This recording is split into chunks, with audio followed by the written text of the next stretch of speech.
अस्सलामुअलैकुम। मेरे चैनल पे आने का बहुत शुक्रिया। मैं आज आपको दिखा रहा हूँ साहिवाल नस्ल का बछड़ा। माशाल्लाह बहुत ही खूबसूरत और एक्टिव बछड़ा है।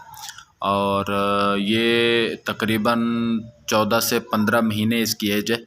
और माशाल्लाह बहुत ही खूबसूरत है। और एक भाई हैं, उन्होंने सेल करना है अर्जेंट। और जिस भाई को ज़रूरत हो और जिस भाई ने ख़रीदना हो, इंशाल्लाह वो रब्ता करेगा तो ज़रूर उसको मुनासिब कीमत में दे देंगे।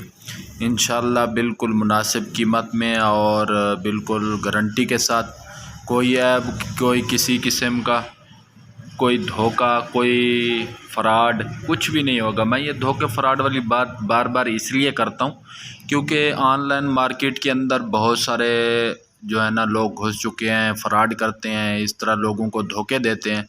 तो इंशाल्लाह आप लोग हमारे साथ रब्ता करेंगे।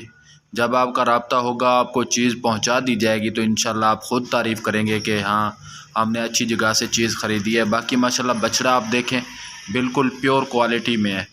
और ये फ़ीमेल 2 बच्चे इसके नीचे हैं, ये भी फ़ार सेल है। जो ख्वाहिशमंद हज़रात लेना चाहें, ये टेडी नस्ल में है। और माशाल्लाह बहुत ही खूबसूरत है क्योंकि यहाँ पे सैलाब आया हुआ था तो लोग जो है ना वो अभी जानवर सेल कर रहे हैं। आप देख सकते हैं यहाँ पे मक्खियाँ मच्छर इतना हो चुके हैं, जानवरों का उन्होंने जीना मुहाल कर दिया है। बाकी इंशाल्लाह बीमारी की हर तरह की गारंटी होगी, बिल्कुल एक्टिव, बिल्कुल हर तरह से अच्छी चीज़ होगी। अगर कोई किसी किस्म का ऐब, किसी किस्म की बीमारी होगी तो वो इंशाल्लाह हम वापसी के ज़िम्मेदार हैं। और आपको वो चीज़ मैं दिखाऊंगा ही नहीं जो चीज़ इसी तरह से किसी मसले का शिकार हो। बाकी आप लोग यकीन करें, इंशाल्लाह जो चीज़ होगी परफेक्ट होगी। तो अल्लाह ताला आप सब लोगों को खुश रखे।